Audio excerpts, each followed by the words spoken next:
Pride and Prejudice by Jane Austen. Chapter 47. "I have been thinking it over again, Elizabeth," said her uncle as they drove from the town, "and really, upon serious consideration, I am much more inclined than I was to judge as your eldest sister does of the matter. It appears to me so very unlikely that any young man should form such a design against a girl who is by no means unprotected or friendless, and who was actually staying in his colonel's family, that I am strongly inclined to hope the best. Could he expect that her friends would not step forward? Could he expect to be noticed again by the regiment, after such an affront to Colonel Forster? His temptation is not adequate to the risk." "Do you really think so?" cried Elizabeth, brightening up for a moment. "Upon my word," said Mrs. Gardiner, "I begin to be of your uncle's opinion. It is really too great a violation of decency, honour, and interest for him to be guilty of it.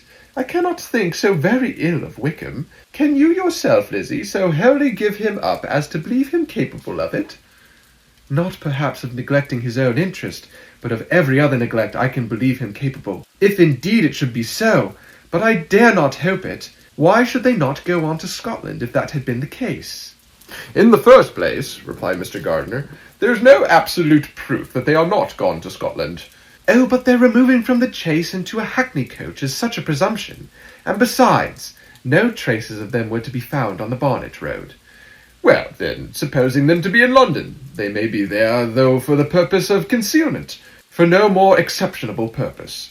It is not likely that money should be very abundant on either side, and it might strike them that they could be more economically, though less expeditiously, married in London than in Scotland."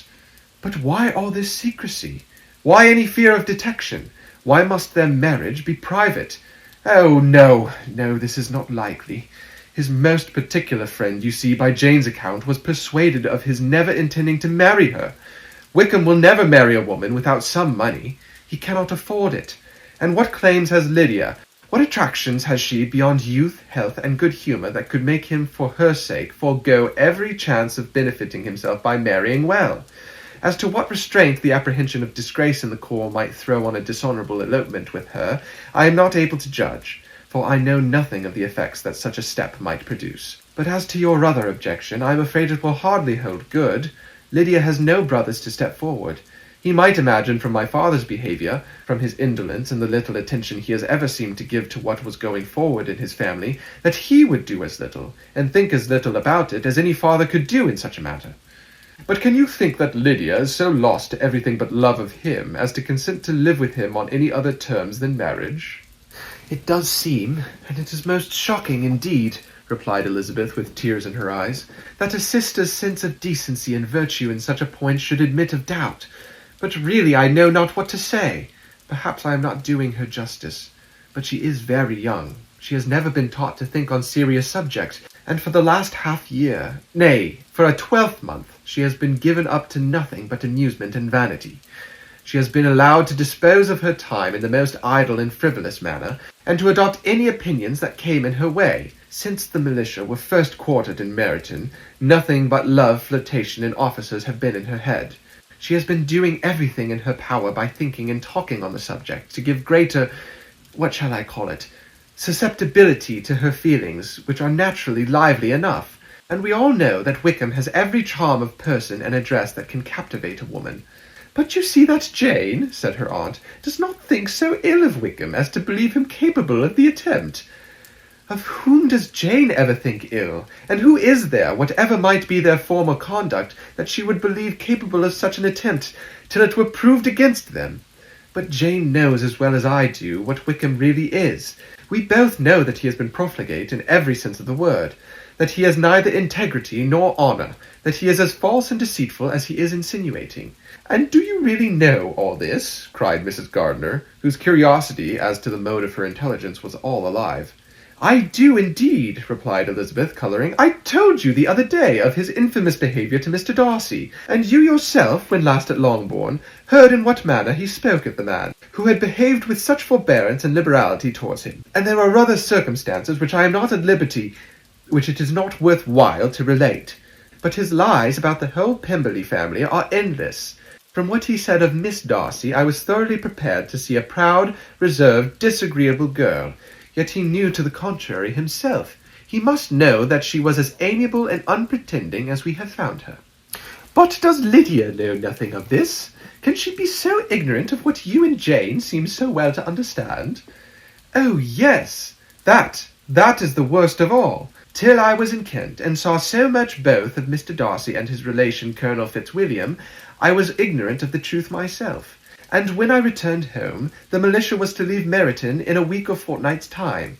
As that was the case, neither Jane, to whom I related the whole, nor I thought it necessary to make our knowledge public. For of what use could it apparently be to anyone that the good opinion which all the neighbourhood had of him should then be overthrown? And even when it was settled that Lydia should go with Mr. Forster, the necessity of opening her eyes to his character never occurred to me. That she could be in any danger from the deception never entered my head. That such a consequence as this should ensue, you may easily believe was far enough from my thoughts. When they all removed to Brighton, therefore, you had no reason, I suppose, to believe them fond of each other." "Not the slightest. I can remember no symptom of affection on either side, and had anything of the kind been perceptible, you must be aware that ours is not a family on which it could be thrown away. When first he entered the corps, she was ready enough to admire him, but so we all were. Every girl in or near Meryton was out of her senses about him for the first 2 months, but he never distinguished her by any particular attention, and, consequently, after a moderate period of extravagant and wild admiration, her fancy for him gave way, and others of the regiment, who treated her with more distinction, again became her favourites." It may be easily believed that however little of novelty could be added to their fears, hopes, and conjectures, on this interesting subject by its repeated discussion, no other could detain them from it long during the whole of the journey. From Elizabeth's thoughts it was never absent. Fixed there by the keenest of all anguish, self-reproach, she could find no interval of ease or forgetfulness. They travelled as expeditiously as possible, and sleeping one night on the road, reached Longbourn by dinner-time the next day. It was a comfort to Elizabeth to consider that Jane could not have been wearied by long expectations. The little Gardiners, attracted by the sight of a chaise, were standing on the steps of the house as they entered the paddock, and when the carriage drove up to the door, the joyful surprise that lighted up their faces and displayed itself over their whole bodies in a variety of capers and frisks was the first pleasing earnest of their welcome. Elizabeth jumped out, and after giving each of them a hasty kiss, hurried into the vestibule, where Jane, who came running downstairs from her mother's apartment, immediately met her. Elizabeth, as she affectionately embraced her whilst tears filled the eyes of both, lost not a moment in asking whether anything had been heard of the fugitives. "Not yet," replied Jane, "but now that my dear uncle is come, I hope everything will be well." "Is my father in town?" "Yes, he went on Tuesday, as I wrote you word." "And have you heard from him often?" "We have heard only once. He wrote me a few lines on Wednesday to say that he had arrived in safety, and to give me his directions, which I particularly begged him to do. He merely added that he should not write again till he had something of importance to mention." "And my mother, how is she?" "How are you all?" "My mother is tolerably well, I trust, though her spirits are greatly shaken. She is upstairs, and will have great satisfaction in seeing you all. She does not yet leave her dressing-room. Mary and Kitty, thank heaven, are quite well." "But you, how are you?" cried Elizabeth. "You look pale. How much you must have gone through!" Her sister, however, assured her of her being perfectly well, and their conversation, which had been passing while Mr. and Mrs. Gardiner were engaged with their children, was now put an end to by the approach of the whole party. Jane ran to her uncle and aunt, and welcomed and thanked them both with alternate smiles and tears. When they were all in the drawing-room, the questions which Elizabeth had already asked were of course repeated by the others, and they soon found that Jane had no intelligence to give. The sanguine hope of good, however, which the benevolence of her heart suggested, had not yet deserted her. She still expected that it would all end well, and that every morning would bring some letter either from Lydia or her father to explain the proceedings and perhaps announce the marriage. Mrs. Bennet, to whose apartment they all repaired, after a few minutes' conversation together, received them exactly as might be expected, with tears and lamentations of regret, invectives against the villainous conduct of Wickham, and complaints of her own sufferings and ill usage, blaming everybody but the person to whose ill-judging indulgence the errors of her daughter must be principally owing. "If I had been able," said she, "to carry my point of going to Brighton with all my family, this would not have happened. But poor dear Lydia had nobody to take care of her. Why did the Forsters ever let her go out of their sight? I am sure there was some great neglect or other on their side, for she is not the kind of girl to do such a thing if she had been well looked after.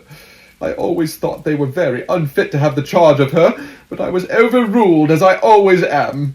Poor dear child, and now here's Mr. Bennet gone away, and I know he will fight Wickham wherever he meets him, and then he will be killed, and what is to become of us all? The Collinses will turn us out before he is cold in his grave, and if you are not kind to us, brother, I do not know what we shall do."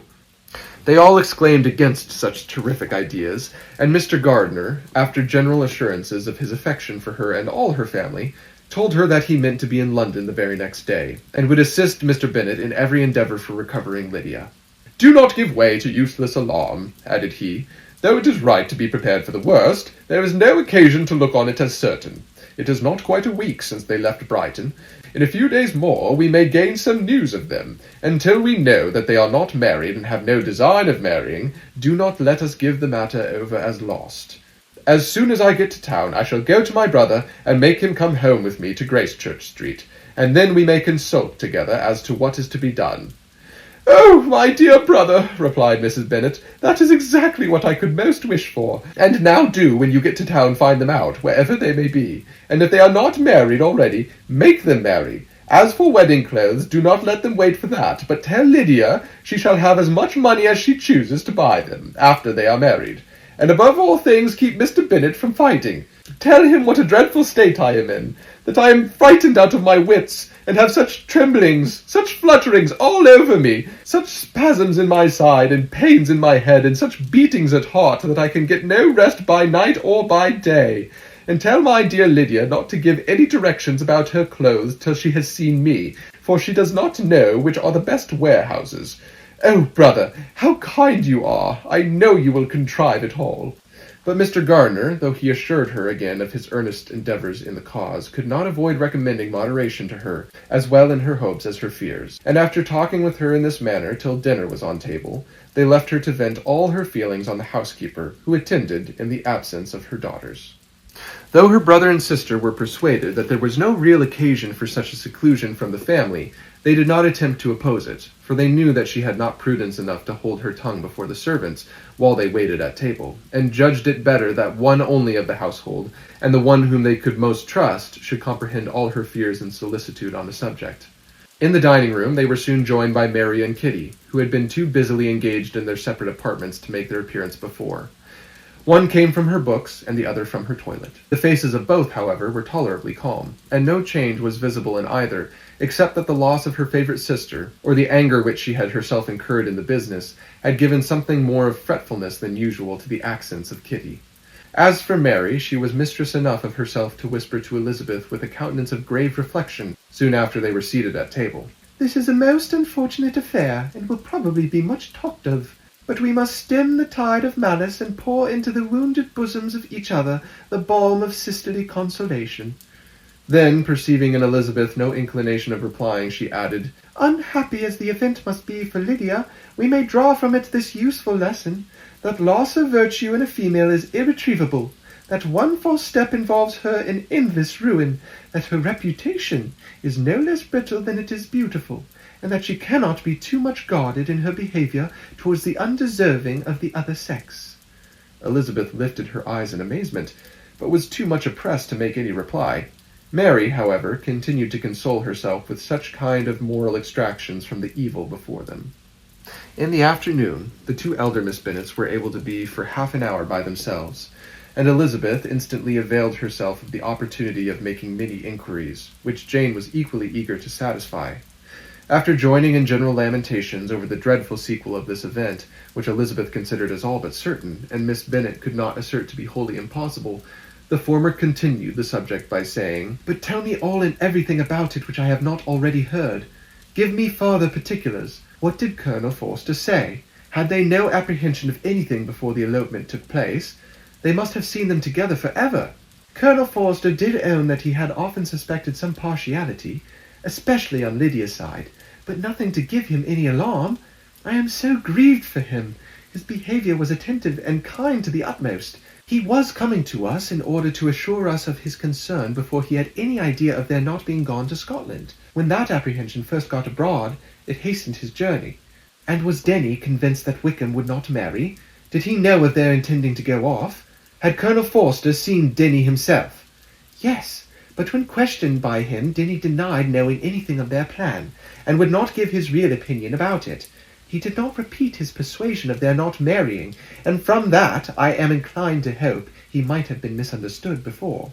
Until Colonel Forster came himself, not one of you entertained a doubt, I suppose, of their being really married. How was it possible that such an idea should enter our brains? I felt a little uneasy, a little fearful of my sister's happiness with him in marriage, because I knew that his conduct had not been always quite right. My father and mother knew nothing of that. They only felt how imprudent a match it must be. Kitty then owned, with a very natural triumph, on knowing more than the rest of us, that in Lydia's last letter she had prepared her for such a step.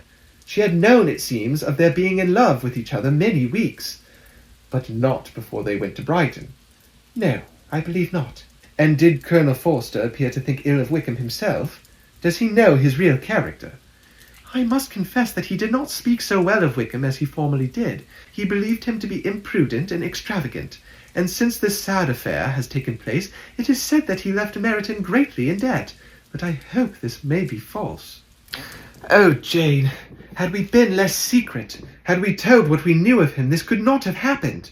Perhaps it would have been better, replied her sister, but to expose the former faults of any person without knowing what their present feelings were seemed unjustifiable.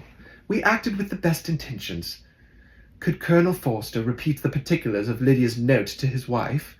He brought it with him for us to see. Jane then took it from her pocket-book and gave it to Elizabeth. These were the contents. My dear Harriet, you will laugh when you know where I am gone, and I cannot help laughing myself at your surprise tomorrow morning, as soon as I am missed.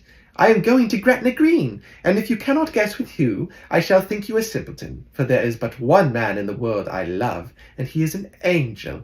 I should never be happy without him, so think it no harm to be off. You need not send them word at Longbourn of my going, if you do not like it, for it will make the surprise the greater, when I write to them and sign my name Lydia Wickham. What a good joke it will be! I can hardly write for laughing. Pray make my excuses to Pratt for not keeping my engagement, and dancing with him tonight.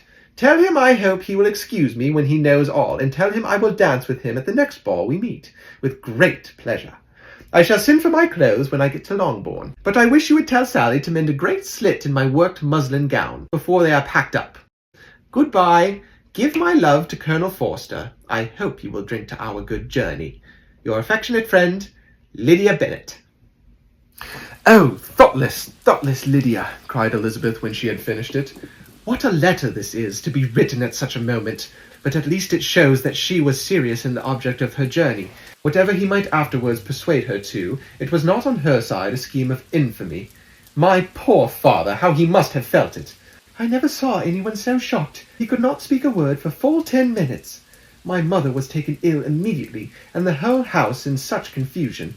Oh, Jane, cried Elizabeth, was there a servant belonging to it who did not know the whole story before the end of the day? I do not know. I hope there was, but to be guarded at such a time is very difficult. My mother was in hysterics, and though I endeavoured to give her every assistance in my power, I am afraid I did not do so much as I might have done, but the horror of what might possibly happen almost took from me my faculties. Your attendance upon her has been too much for you. You do not look well. Oh, that I had been with you! You have had every care and anxiety upon yourself alone. Mary and Kitty have been very kind, and would have shared in every fatigue, I am sure, but I did not think it right for either of them. Kitty is slight and delicate, and Mary studies so much that her hours of repose should not be broken in on. My Aunt Phillips came to Longbourn on Tuesday, after my father went away, and was so good as to stay till Thursday with me. She was of great use and comfort to us all, and Lady Lucas has been very kind. She walked here on Wednesday morning to condole with us, and offered her services, or any of her daughters, if they could be of use to us. She had better have stayed at home, cried Elizabeth. Perhaps she meant well, but under such a misfortune as this, one cannot see too little of one's neighbours. Assistance is impossible, condolence insufferable. Let them triumph over us at a distance, and be satisfied. She then proceeded to inquire into the measures which her father had intended to pursue while in town, for the recovery of his daughter. "He meant, I believe," replied Jane, "to go to Epsom, the place where they last changed horses, see the postillions, and try if anything could be made out from them. His principal object must be to discover the number of the hackney coach which took them from Clapham. It had come with a fare from London, and as he thought the circumstance of a gentleman and ladies removing from one carriage into another might be remarked, he meant to make inquiries at Clapham. If he could anyhow discover at what house the coachman had before set down his fare, he determined to make inquiries there, and hoped it might not be impossible to find out the stand and number of the coach. I do not know of any other designs that he had formed, but he was in such a hurry to be gone, and his spirits so greatly discomposed, that I had difficulty in finding out even so much as this." End of chapter 47.